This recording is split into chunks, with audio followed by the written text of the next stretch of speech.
kabar dari kuasa hukum terbaru yakni Pak Deolipa Yunara dan juga Muhammad Burhanuddin ini ditunjuk oleh Barreskrim Mabes Polri untuk melanjutkan pendampingan terhadap Barada Eliezer yang kita tahu bahwa pada hari ini juga kuasa hukum sebelumnya yakni Pak Andreas ini melakukan pengunduran diri atau mencabut pendampingannya terhadap Barada Eliezer. Dan untuk mengetahui seperti apa langkahnya karena memang sudah sekitar 8 jam ini melakukan pertemuan dengan Barada Eliezer di Barreskrim Mabes Polri ini, kita akan langsung bertanya dengan Pak Deolipa.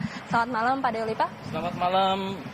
Pak, ini terkait penunjukan sebagai kuasa hukum baru ini, apakah diminta oleh keluarga atau memang ditunjuk dari Barreskrim Mabes Polri langsung, dan seperti apa Pak tadi perbincangan selama kurang lebih 8 jam di sini Pak?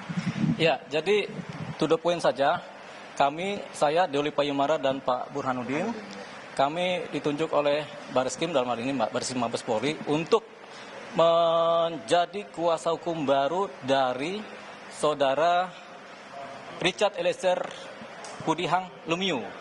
Jadi Baradae yang bersangkutan selaku tersangka dalam kasus yang kita sudah sama-sama tahu, pasalnya jeratannya adalah pasal 338 KUHP Jo, pasal 56 KUHP sesuai dengan laporan polisi dari Bapak pelapor Kamarudin Simanjuntak, Sarjana Hukum.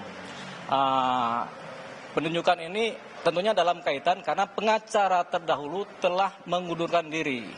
Tentunya dalam konteks penyidikan, setiap tersangka kasus-kasus pembunuhan tentunya harus ada pengacara yang mendampingi.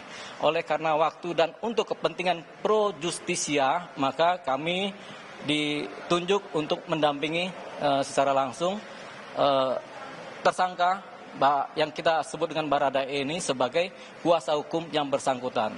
Dan sekaligus pertanyaan kedua adalah sudah berapa lama kami ada di sini?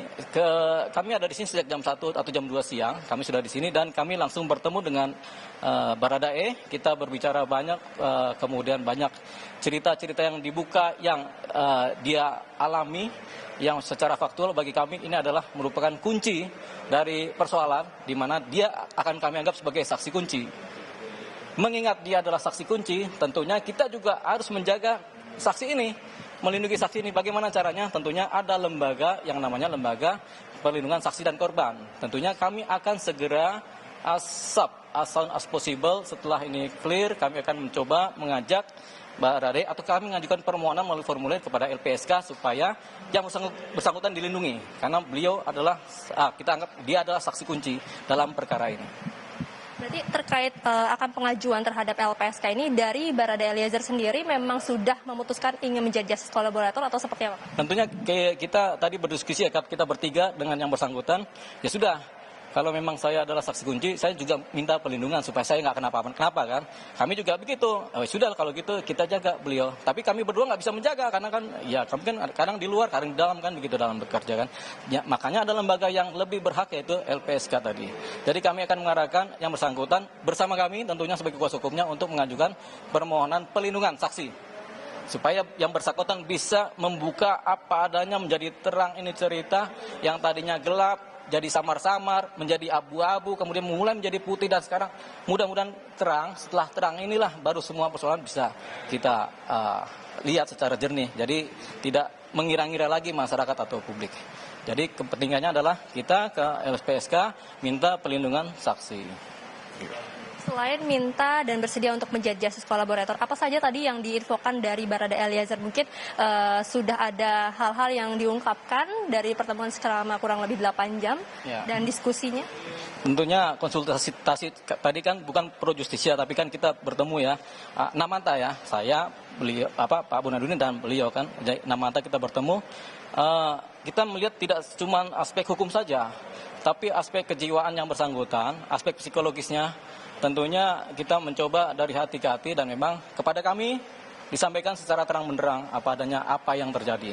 Tapi karena kepentingan ini adalah kepentingan penyidikan yang pro justisia, tentunya kami terikat oleh kode etik di mana kami juga tidak boleh menceritakan ini secara gamblang kepada publik. Biarkan penyidikan berjalan, biarkan Barreskrim Mabes Polri meneliti sebaik, bekerja semaksimal mungkin supaya menjadi terang. Sehingga tidak ada lagi kecurigaan dari luar bagaimana yang kemudian bisa membuat perkara ini menjadi liar. Jadi kami juga kuasa hukum kami tidak mau perkara ini jadi liar. Terang benderang iya, tapi tidak liar. Lalu apakah ada informasi penting yang disampaikan oleh dari Barada Eliezer terkait dapat mempercepat pengungkapan kasus ini? Karena kita lihat memang cukup lama ini bergulir. Mungkin ada yang disampaikan dari Barada Eliezer terkait informasi penting yang bisa mempercepat pengungkapannya, Pak? Ada informasi penting, tapi kami simpan dalam kepala kami. Karena kepentingannya pro justisia. Ada informasi penting. Okay. Apakah itu berkaitan dengan pasal-pasal dan kemudian yang disangkakan? Apakah ini sesuai menurut Barada Eliezer dan terkait peristiwa-peristiwa yang disampaikan keterangannya? Tentunya sementara pasalnya sesuai, tapi kan karena ada jungtonya ya, jungto di mana turut serta melaksanakan. Bagi pandangan kami sebagai kuasa hukum atau pengacara atau kami yang lama di bidang hukum kita ini kalau ada jungto turut serta berarti ada pelaku lain. Tentunya ada pelaku lain yang nanti akan bakal terungkap. Tentunya ada. Berarti kalau dari keterangan ini ada informasi terbaru bukan hanya Barada Eliezer saja satu-satunya yang menjadi pelaku penembakan, betul Pak? Jawabnya kira-kira begitu. Kira-kira kalau dari informasinya secara mungkin tidak bisa dijelaskan secara detail ya Pak. Seperti apa Pak? Maksudnya gambaran besarnya apakah memang ada orang-orang penting yang selama ini belum terungkap atau sudah terungkap tapi memang belum diputuskan, seperti apa? Jadi pertanyaannya Mbak adalah jawabannya di situ juga. Ya. Ikuti prosesnya. Ya, kita ikuti prosesnya. Apa yang ditanyakan di situlah ada jawabannya. Yang Mbak sampaikan itulah jawabannya. Kira-kira begitu. Ya. Terima kasih Mbak.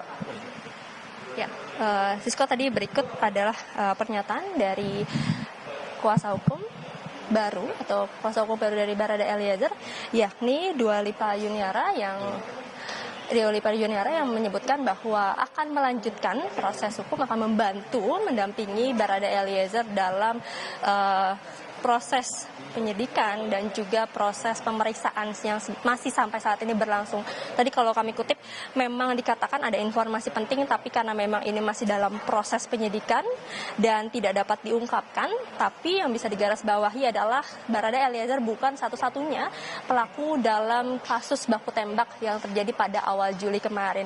Nah, ini kita akan nantikan Sisko dan juga saudara seperti apa perkembangan kasus ini, karena memang komitmen dari Kapolri sendiri adalah akan mengusut kasus ini, kemudian juga akan membuka secara terang-terangnya terkait kasus baku tembak ini, dan kita akan lihat apakah memang kalau melihat dari pasal yang disangkakan kepada Barada Eliezer, yakni pasal 338 Jangto 55 dan Jangto 56 ini ada turut serta atau pihak-pihak lainnya yang bisa menjadi tersangka baru atau berkolaborasi atau maksud kami bersama-sama melakukan atau merencanakan peristiwa yang terjadi di rumah dinas mantan Kadif Propam Polri Irjen Pol Verdi Sambo. Sisko. Baik, Valencia Triksi, kita